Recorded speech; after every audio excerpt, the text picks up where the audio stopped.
During our advanced training, we took and we had Lucas Speakman work on putting the same colors he put in some of his paintings into the letters.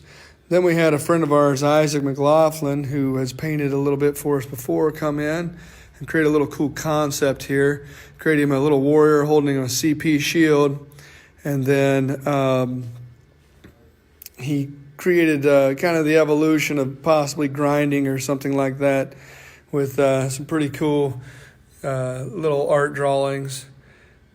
Today, like I said, Mark painted the legs, and then tomorrow when everything all dries up real good, we're going to go ahead and paint top coat the whole thing with some clear epoxy.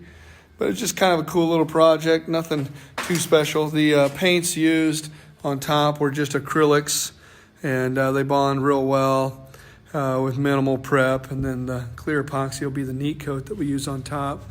So I'm not sure how all this looks to get a whole picture in here.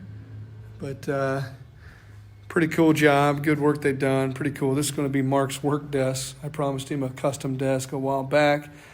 And since I waited so long, I went ahead and gave him something a little special. He likes it, and hope everybody else does. Go ahead and post your thoughts in the comments below if you like it or not. For sure it could have been anything, but it is exactly what it is, and I think it's pretty cool, especially like the concept of the little cave drawings, getting us a little Samson in there. And Leonidas over there. It's pretty cool stuff. So there it is. Hey, Rick, hope you're doing well, buddy. Let's catch up sometime. And you guys have a wonderful day.